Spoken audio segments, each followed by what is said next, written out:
Guys! I have a new camera lens. I know!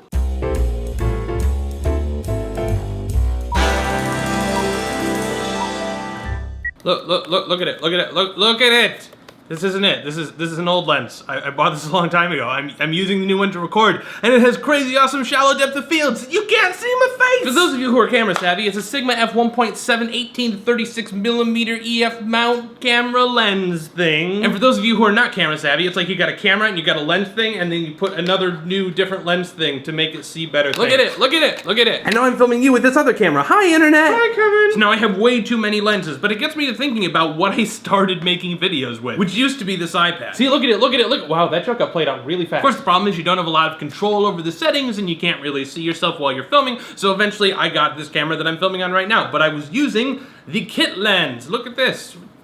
Ooh, I'm not gonna do it, you see. It's a telescoping lens, it's 18 to 135, and it's not bad, honestly. It came with the camera, and I've actually started using it again when I moved over to here, but between that, I got this awesome lens. This is a 10 to 22 millimeter EFS lens, and this one is it's also a Canon lens, and I used it when I was filming over there in the corner because it made cool angles and stuff, and it gave me a lot more width to play with, and that was really nice. And so I like this lens, though I don't have much of a chance to use it anymore. And now I have this super awesome lens.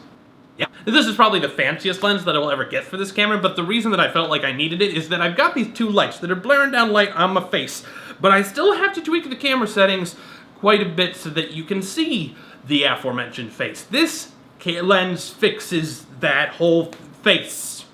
It doesn't fix my face. I've already filmed for about 20 minutes and I have no idea where this video is going. I will say though that this point and shoot that I got for walking around vlogging and stuff, the Canon PowerShot S110, which is on sale right now in a lot of places. They're not a sponsor. I'm not big enough to have sponsors, but I really think you should buy this. I'm thinking about buying a backup one in case this one ever dies.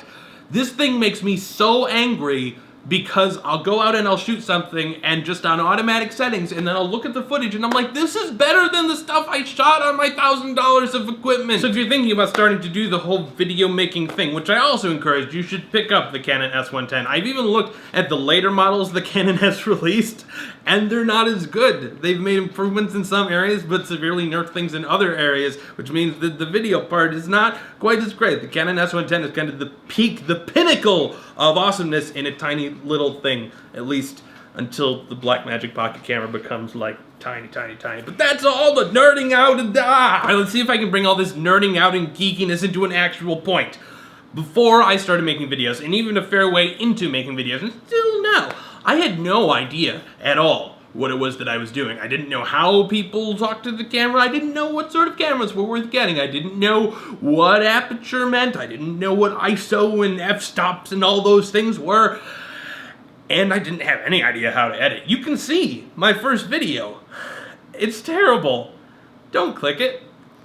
But the point is that, and it's crazy because I don't think at any conscious point I was like, I need to learn how to do this. But by simply keeping your mind open and kind of discovering something and throwing yourself into it, you pick up on these things. And all of a sudden I'm like, oh, well, I need something with a different lens so that I can get a shorter f-stop because the ISO noise is a little too high and blah-blah-blah-blue. That's the point of this video. Bye.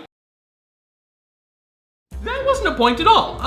Guys, tell me about some sort of hobby or passion or creative form that you've immersed yourself in. Did you have to sit down and rigorously study it and figure out how to do things, or do you remember the process of becoming better at it? You know, obviously we're never quite where we want to be, but do you remember consciously trying to get better, or did it just sort of happen? I'm interested to know if I'm alone in this. See you on Friday.